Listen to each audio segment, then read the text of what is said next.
Here is the world news from BGI TV, Baba Bagide Imo TV. I am yours faithfully, Mobi Rabila Lawal. First are the major headlines for the world news. Kaduna killings declare full-blown war against terrorists. Bandits, NAS tells FG. Again, hoodlums attack Anambra police station. Gunmen bomb Imo commissioner's house. Omisore appointing prime suspect in Ige's murder. APC secretary discredits probe Shoyinka. Gunmen kill 2, burn 20 houses in Plateau attack. H0USE threatens to shut down all polytechnics. Ogun. Violence as youth invade hotel, vandalize vehicles over Okada rider murder. And to foreign story, UK court jails Yoruba activist Adeyinka grandson for attacks on Igbos, others. Finally, sports story. I would have done better than a Brabant roar. Now the news in details. Hyped by the incessant bloodletting in Nigeria, especially in the north, the National Association of Sea Dogs, NAS, Kaduna branch has called on the federal government to declare full-blown war against terrorists and bandits behind the ongoing murder in the country. NAS, otherwise known as Pirate Conflictuality, has also told the government to be alive to its constitutional role of protection of life and property and stop the daily rhetoric and issuance of press releases commiserating with families of victims of the dastardly acts. The Kaduna chapter of NAS, in a statement issued by its capone, Henri Unduka Onya, vociferously echoes the sentiments variously expressed with respect to regarding declaring full-blown war against the criminal element and restoring integrity to Nigerian territory from within by reclaiming all spaces with the peaceful enjoyment and utilization by residents. The group in a statement called for a state of emergency to be declared if necessary. NAS reiterated the urgent need for the implementation of an end-to-end strategy for not just the restoration but the long-term maintenance of law and order in all parts of Nigeria. In addition to this, those charged with the responsibility of implementing and operationalizing their strategy must themselves be fully held personally culpable for lapses within their areas of responsibility. There is a need to consistently review performance and dispense with identified incompetence without prejudice and delay, it said.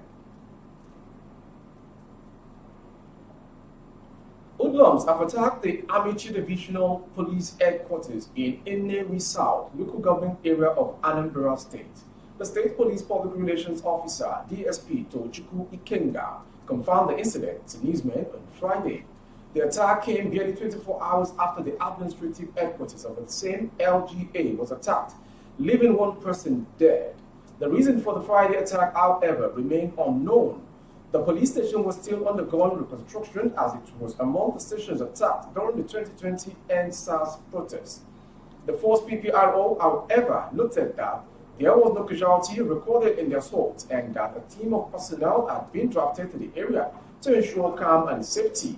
He urged residents in the area with useful information to make them available to the police to further help in the ongoing investigation that will ensure the perpetrators of these dastardly acts were brought to book. Gunmen on Friday morning attacked the country home of the Imo State Commissioner for Labor, Employment and Productivity, Ford Ozumba. The incident, which happened at Omoho or Kebia community in also local government area of the state, caused panic in the area as villagers fled for safety. Although no life was lost during the attack, correspondents gathered that property worth millions was lost in the inferno. Ozumba, who spoke to journalists, said that no life was lost during the attack, adding that there was nobody in the house at the time of the attack. The commissioner said that he was informed that the attackers threw a petrol bomb into the compound and bombed the house. He said, "We were all in Owerri, only to learn this morning that my family house had been bombed down. I was told that the attackers wreaked havoc in the dead of the night.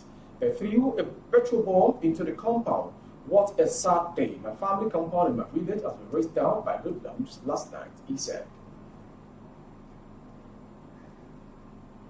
From the southeastern part of the country straight to southwest, Nobel laureate Professor Wole Soyinka on Saturday said the resumption of investigation into the murder of a former Attorney General of the Federation and Minister of Justice, Chief Bola Ige, was already hamstrung and disrupted of credibility with the emergence of a prime suspect in the case as the National Secretary of the ruling All Progressive Congress.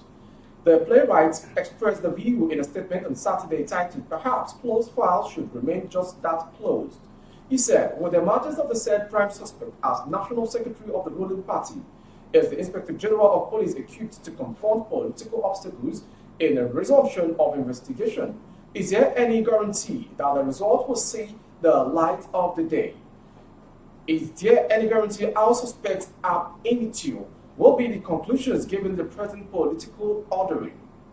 To this layman, that investigative revisit is already hamstrung and stripped of credibility. I think the nation should simply relieve President Buhari of his pledge.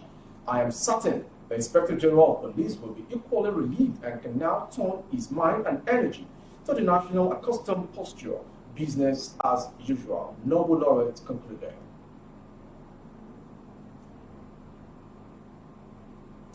Following a recent attack in Basa, local government area of Plateau State, which claimed 5 lives on Thursday at Nike in Kwale district, suspected gunmen believed to be of Fulani extraction have reportedly killed 2 persons and set ablaze 20 houses in a night attack.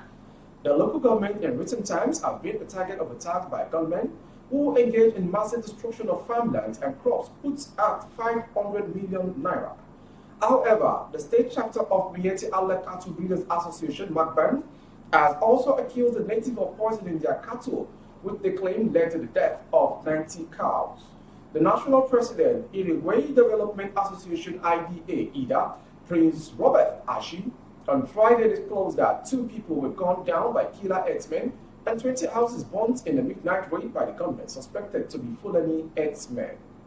According to him, the gunmen in their large number invaded Like village at about 9 p.m. on Thursday and went on a burning spree, leading to the death of 2 people, 5 injured, and 20 houses burned.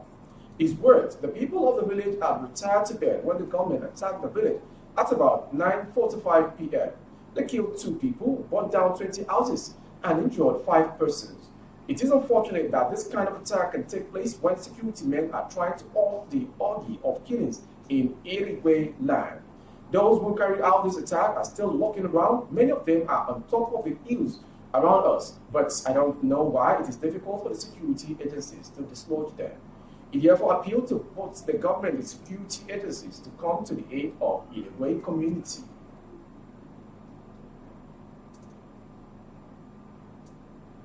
The Academic Staff Union of Polytechnic, H0USE, on Thursday threatened to shut down all polytechnics across the country if the federal government fails to meet up with the demand with the next 1 month. The H0USE president, Comrade Addison Ezebe, made the threat while addressing journalists at the end of the union's 102 National Executive Council meeting in Yola, the Adamawa state capital, where members of the union displayed placards with various inscriptions to drive home their demands. Following exhaustive deliberations on the issues raised above, the 102nd of the union's National Executive Council has resolved to give the federal government a further 1 month as an ultimatum to address the outstanding issues. Our union's National Executive Council shall be reconvening after the 1 month period, which takes effect from 4th April 2022 for further decisions on this subject, the H0USE president said. According to him, H0USE had suspended its 61-day-long industrial action on June 10, 2021, following the signing of a memorandum of understanding with the government. But due to the failure of the government to meet their demands, the union said it is set to resume the suspended industrial strike action, but will convene in a month's time to make that decision known. We come straight to Ogun State concerning an accident. Pandemonium broke out in Itori, Ewekoro, local government area of Ogun State, when youth went on rampage following the killing of a motorcyclist by a suspected smuggler. The suspected smuggler, reportedly being chased by operatives of the Nigeria Customs Service, rammed into the motorcyclist on Friday. The motorcyclist, popularly known as Okada Rider, died on the spot, according to eyewitness. The source said led to pandemonium as youths at the scene of the incident went on rampage, setting properties on fire. The violent youth invaded an hotel where operatives of NCS usually lodge, destroying properties, while other vehicles were burnt in the Mini, which affected traffic on the old Lagos-Abeokuta highway for almost an hour. The Ogun State Police Public Relations Officer, Abimbola Oyemi, confirmed the incident on Saturday, saying 13 suspects were arrested in connection with the attack. He said some of the properties destroyed belonged to the innocent resident. Oyemi said the suspects were part of those who went on rampage when a smuggler's vehicle, who they believe was being chased by men of the Nigerian Customs, knocked down a motorcycle rider and the victim died instantly. The hoodlums immediately went berserk and started vandalizing vehicles of innocent passerby. After setting ablaze some vehicles, the hoodlums moved to a popular hotel in the area where officers of Nigerian Customs used to lodge and started looting and vandalizing the hotel. On getting to the scene, the hoodlums who attacked the policemen by throwing stones at them were eventually subdued and 13 amongst them were apprehended.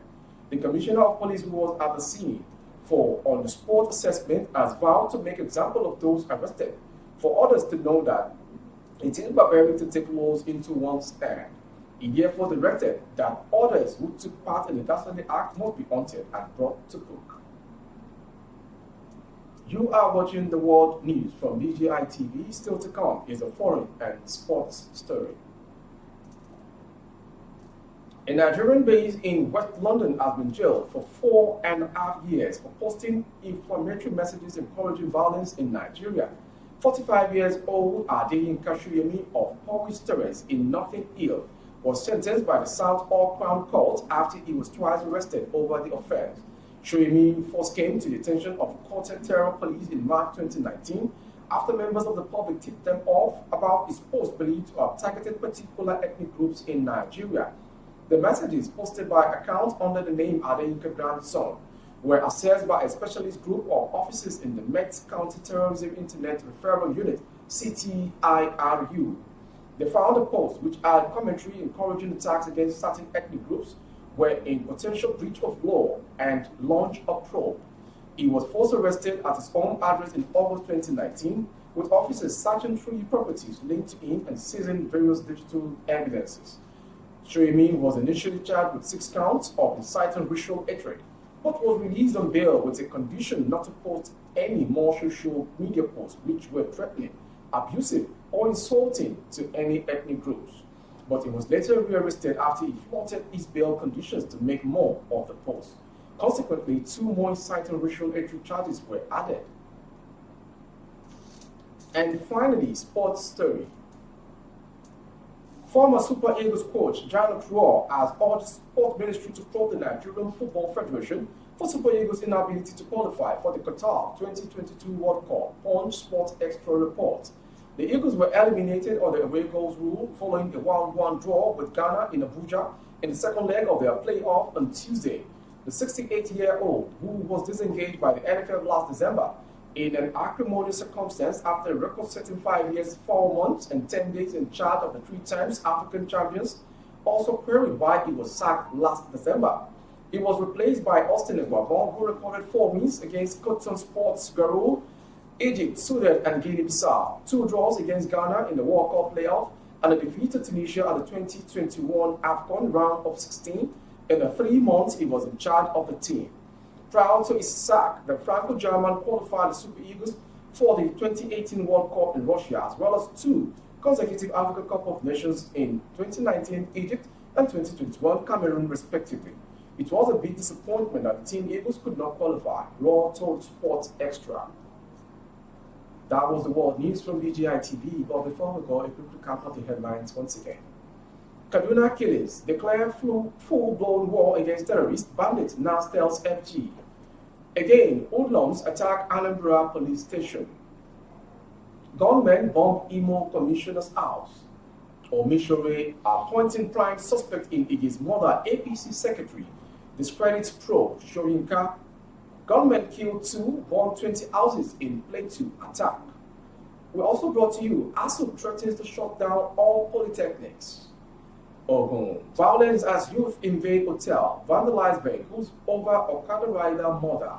And to foreign story, UK court jails Yoruba activist Adeyinka Grandson for attacks on Igbos, others, and finally sports.